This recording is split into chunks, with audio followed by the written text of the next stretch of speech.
الحمدللہ وکفا وسلام علی عبادہ الذین اصطفیٰ اما بعد فاعوذ باللہ السمیع العلیم من الشیطان الرجیم بسم اللہ الرحمن الرحیم انا اعطیناک الکوثر فصل لربک وانحر ان شانئک هو الابتر صدق اللہ العظیم۔ خوشبو ہے تیری دو عالم میں اے گلے جیدہ، خوشبو ہے تیری دو عالم میں اے گلے جیدہ، دیتا ہے گواہی یہی عالم کا جریدہ، آیا ہے نہ آئے گا تجھ سا اس جہاں میں، آیا ہے نہ آئے گا تجھ سا اس جہاں میں، دیتا ہے گواہی یہی عالم کا جریدہ، اے ہادی برحق تیری ہر بات ہے سچی، تیرے دیدہ سے بھی بڑھ کر تیرے لب سے شنیدہ، ہر قسم کی حمد و ثنا، کبریائی بڑائی مشکل کشائی یکتائی تنہائی، بادشاہی شہنشاہی الوہیت ملوکیت ربوبیت سب اللہ وحدہ لا شریک کی ذات کے لیے۔ درود و سلام امام الانبیاء امام کائنات حضرت رسول اللہ صلی اللہ علیہ وآلہ وسلم کی ذات اقدس پر انگنت لاتعداد بے حد و حساب درود و سلام کے بعد، ماشاءاللہ آپ زیارت فرما رہے ہیں اس علاقے کی مشہور و معروف شخصیت میرے بہت ہی پیارے بھائی محترم جناب حافظ احمد یزدانی صاحب ماشاءاللہ تشریف فرما ہے۔ اسی طرح شہباز نقابر محترم جناب حضرت مولانا عدنان علوی صاحب ماشاءاللہ وہ بھی تشریف فرما ہے۔ تو میں آپ کے سامنے کوئی لمبی چوڑی گفتگو نہیں کرنا چاہتا، جو آپ کے اشتہار پہ عنوان موجود ہے شان مصطفیٰ، اسی کے حوالہ سے چند معروضات پیش کر کے اپنی بات کو مکمل کروں گا۔ آپ جانتے ہیں کہ میرے آقا جس وقت سے اس دنیا کائنات میں تشریف لے کر کے آئے، اس وقت سے لے کر آج تک رہنے سہنے کے طریقے بدلے، اٹھنے بیٹھنے کے سلیقے بدلے، حالات و واقعات بدلے، ہر کوئی اپنے اپنے انداز میں، اپنے اپنے لب و لہجے میں، اپنے اپنے انداز میں، اپنی اپنی زبان میں آقا علیہ السلام کی شان کو بیان کرتا ہوا چلا آیا، لیکن اس کے باوجود میرے آقا کی شان کا ایک باب بھی مکمل نہ ہو سکا۔ میرے آقا علیہ السلام کی شان میں ہر کسی نے اپنی اپنی زبان میں، اپنے اپنے انداز میں اپنی اپنی محبت کا اظہار کیا۔ پنجابی زبان والے نے اپنے انداز میں، اردو زبان والے نے اپنے انداز میں، سرائکی زبان والے نے اپنے انداز میں، فارسی زبان والے نے اپنے انداز میں، عربی زبان والے نے اپنے انداز میں آقا علیہ السلام کی شان کو بیان کیا۔ یقین نہ آئے تو آؤ آپ کو چند جھلکیاں دکھائے دیتا ہوں۔ پنجابی زبان والا اٹھا میرے آقا کی شان میں یوں بولا کہ روایت کرندہ ہے جابر سہارا۔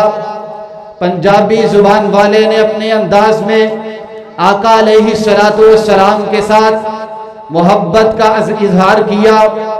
کہتا ہے قد کاٹھ سوہنا تے بنتر بناوٹ، ختم ہوگی سوہنے نبی تے سجاوٹ، کسے مانے ایہو جیا لالی نی جنیا، جویں اپنی مرضی مطابق ہے بنیا، حسینہ جمیلہ دا منہ موڑ دیتا، محمد بنا رب قلم توڑ دیتا، اردو زبان والا اٹھا میرے آقا کی شان میں یوں بولا کہ سحرے چمن کو اپنی بہاروں پہ ناز تھا، وہ آ گئے سب جہاں پہ چھا گئے۔ سرائیکی زبان والا اٹھا میرے آقا کی شان میں یوں بولا کہ روایت کرندہ ہے جابر سہارا، ہکراتی ڈٹھا محمد پیارا، چنو چودویں سی تے کوئی کوئی ستارہ، میں دوہاں نو دیکھا دوبارہ دوبارہ، خدا دی قسم چن مدھم دسے آیا، آقا دا چہرہ سہنا نظری آیا۔ فارسی زبان والا اٹھا میرے آقا کی شان میں یوں بولا کہ حسن یوسف دم عیسیٰ ید بیزداری، آنچے خبا ہمادہ رنت تنہداری۔ عربی زبان والا اٹھا میرے آقا کی شان میں یوں بولا کہ وَأَحْسَنُ مِنْكَ لَمْ تَرَ قَطُّ عَيْنِي وَأَجْمَلُ مِنْكَ لَمْ تَلِدِ النِّسَاءُ خُلِقْتَ مُبَرَّأً مِنْ كُلِّ عَيْبٍ كَأَنَّكَ قَدْ خُلِقْتَ كَمَا تَشَاءُ۔ ہر کسی نے اپنے اپنے انداز میں، اپنی اپنی زبان میں، اپنے اپنے لب و لہجے میں میرے آقا علیہ السلام کی شان کو بیان کیا۔ یہیں پر بس نہیں بلکہ اللہ نے قرآن کے اندر آقا علیہ السلام کی عظمت کو، آقا علیہ السلام کی شان کو، شان مصطفیٰ کو بیان کیا۔ یقین نہ آئے آؤ آپ کو مزید آگے لیے چلتا ہوں، جائیے اٹھائیے طبقات ابن سعد کو، سیرت ابن حشام کو اٹھا کر کے دیکھیے۔ میرے آقا اس دنیا کائنات میں تشریف لے کر کے آئے، میرے آقا نے آ کر کے لوگوں کو عقیدہ توحید کی دعوت دی، دین اسلام کی دعوت دی۔ میرے آقا علیہ السلام نے لوگوں کو اللہ کی طرف بلایا۔ جس وقت آقا نے لوگوں کو بلایا صرف عرب کے اندر ہی نہیں بلکہ آقا نے دوسرے شہروں، دوسرے ممالک کے اندر بھی لوگوں کو اسلام کی دعوت دی۔ میرے آقا علیہ السلام نے ایک مرتبہ خط لکھا، حضرت رسول اللہ صلی اللہ علیہ وسلم نے خط لکھا، عزیز مصر کو خط لکھ کے حضرت حاتب بن ابی بلتا رضی اللہ تعالی عنہ کو خط دے کر کے عزیز مصر کی طرف روانہ کیا۔ جس وقت حضرت حاتب بن ابی بلتا سفر کرتے کرتے، منزل بمنزل طے کرتے کرتے عزیز مصر کے پاس پہنچے، عزیز مصر نے وہ خط پڑھا۔ خط پڑھنے کے بعد جس وقت وہ خط آقا علیہ السلام کے دعوت اسلام کا خط پڑھا، خط پڑھنے کے بعد اس نے حضرت حاتب بن ابی بلتا کو بہت زیادہ عزت و شرف سے نوازا لیکن اسلام قبول نہ کیا۔ جس وقت حضرت حاتب بن ابی بلتا رضی اللہ تعالی عنہ واپس مدینے آنے لگے تو اس کو عزیز مصر حضرت حاتب بن ابی بلتا رضی اللہ تعالی عنہ کے ساتھ دو قبطی نوجوان لونڈیاں، نوجوان لڑکیاں، جس میں سے ایک کا نام ماریا تھا، ایک کا نام سیرین تھا، حضرت حاتب بن ابی بلتا کے ساتھ بھیج دیتا ہے۔ راستے کے اندر حضرت حاتب بن ابی بلتا رضی اللہ تعالی عنہ نے ان دونوں کو اسلام کی دعوت دی۔ دونوں اسلام قبول کرنے کے بعد دائرہ اسلام میں داخل ہو جاتی ہیں۔ مدینے آ کر کے سارا واقعہ آقا علیہ السلام کو سنایا۔ واقعہ سنانے کے بعد آپ نے ماریا قبطیہ کو اپنے نکاح میں لے لیا، سیرین کو حضرت حسان بن ثابت کے نکاح میں دے دیا۔ اللہ نے ماریا قبطیہ کے بدن میں سے آقا علیہ السلام کو ایک لال عطا کیا، ایک بیٹا عطا کیا جس کا نام میرے آقا نے اپنے دادے حضرت ابراہیم کے نام پہ رکھا۔ جس وقت یہ ابراہیم 8 ماہ یا 18 ماہ کے ہوئے تو اللہ نے اپنے پاس بلا لیا۔ میرے آقا علیہ السلام نے اپنے بیٹے کو اپنے بازو پہ اٹھایا ہوا ہے، آخری وقت ہے، ادھر سے دشمنان رسول آ کر کے کہتا ہے، نبی علیہ السلام کو دنیا کا بدترین کافر آ کر کے کہتا ہے، نعوذ باللہ آج تیرا آخری بیٹا دنیا سے جا رہا ہے، تیرا آج کے بعد کوئی نام لینے والا باقی نہیں رہے گا۔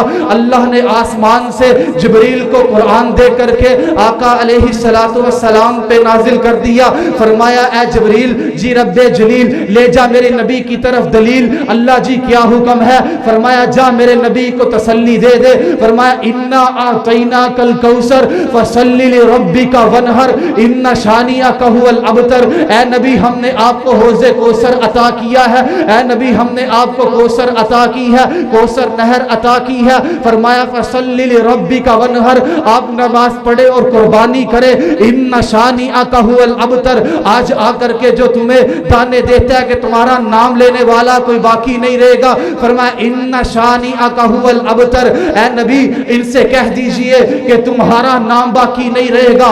آئیے پھر میں آخر میں اس طرح کہنا چاہتا ہوں، میرے آقا دنیا پہ تشریف لے کر کے آئے، میرے آقا کے دنیا میں آنے سے تبدیلی آئی، چینجنگ آئی، انقلاب آیا۔ ارے کس طرح میرے پیغمبر کے آنے سے پہلے ابو بکر صرف ابو بکر تھا، میرے آقا کے آ جانے کے بعد صدیق اکبر بن گئے ہیں۔ ارے عمر صرف عمر تھا، میرے آقا کے آ جانے کے بعد فاروق اعظم بن گئے ہیں۔ ارے عثمان صرف عثمان تھا، میرے آقا کے آ جانے کے بعد ذو النورین بن گئے ہیں۔ علی صرف علی تھا، میرے آقا کے آ جانے کے بعد حیدر کرار بن گئے ہیں۔ ارے یہاں آج یہ آواز بھی بلند ہوتی ہے، نعوذ باللہ سارے صحابہ مرتد ہو گئے تھے، صرف 4 حق پہ تھے۔ میں اس طرح کہوں گا انقلاب اسے نہیں کہتے جو صرف 4 کو پاک کرنے کے لیے آئے، بلکہ انقلاب کسے کہتے ہیں؟ یدخلون فی دین اللہ افواجا کو انقلاب کہتے ہیں، اذا جاء نصر اللہ والفتح کو انقلاب کہتے ہیں، رضی اللہ عنہم ورضوا عنہ کو انقلاب کہتے ہیں، اولئک حزب اللہ کو انقلاب کہتے ہیں، الا ان حزب اللہ هم المفلحون کو انقلاب کہتے ہیں، اولئک هم المؤمنون حقا کو انقلاب کہتے ہیں، اولئک الذین امتحن اللہ قلوبهم للتقوی کو انقلاب کہتے ہیں، لہم مغفرۃ واجر عظیم کو انقلاب کہتے ہیں۔ ارے یہی پر بس نہیں، میں مزید آگے بڑھنا چاہتا ہوں۔ 313 سے 1000 کے بن جانے کو انقلاب کہتے ہیں۔ ارے 1000 سے 3000 کے بن جانے کو انقلاب کہتے ہیں، 3000 سے 10000 کے بن جانے کو انقلاب کہتے ہیں، 10000 سے 40000 کے بن جانے کو انقلاب کہتے ہیں۔ ارے 40000 سے 1,00,000 کے بن جانے کو انقلاب کہتے ہیں۔ ارے 1,00,000 سے 1,25,000 کے بن جانے کو انقلاب کہتے ہیں۔ ارے ان 1,25,000 صحابہ کے اجتماع سے میرے آقا کے خطاب کرنے کو انقلاب کہتے ہیں۔ ارے ان 1,25,000 صحابہ کا اپنے مشن اور عقیدے پہ پکا پختہ رہنے کو انقلاب کہتے ہیں۔ ارے ان 1,25,000 صحابہ میں سے کسی ایک کے بھی نہ بدلنے کو انقلاب کہتے ہیں۔ ارے ان 1,25,000 صحابہ کا نام خدا پیغام مصطفیٰ بلند کرنے کو انقلاب کہتے ہیں۔ ارے میں مزید آگے بڑھنا چاہتا ہوں، آج ہمارے تک نماز پہنچی ہے، میرے پیغمبر کا انقلاب ہے۔ آج ہمارے تک روزہ پہنچا، میرے پیغمبر کا انقلاب ہے۔ آج ہمارے تک عقیدہ پہنچا، میرے پیغمبر کا انقلاب ہے۔ آج ہمارے تک نماز کا طریقہ پہنچا، میرے پیغمبر کا انقلاب ہے۔ پھر میں اس طرح کہوں گا، پھر میرے آقا جیسی سیرت اپنا، میرے آقا جیسا کردار اپنا، میرے آقا جیسی گفتار اپنا، میرے آقا جیسا کریکٹر اپنا۔ جس وقت تو پیغمبر انقلاب کو اپنی زندگی میں لے آئے گا تو پھر ہوگا کیا کہ ظلم کی ٹوٹ جائیں گی زنجیریں، دیکھنا ظلم کی ٹوٹ جائیں گی زنجیریں، دیکھنا انسانوں کی بدل جائیں گی تقدیریں، دیکھنا جب لا الہ الا اللہ کا نصاب آئے گا انقلاب آئے گا، انقلاب آئے گا، انقلاب آئے گا۔ وما علینا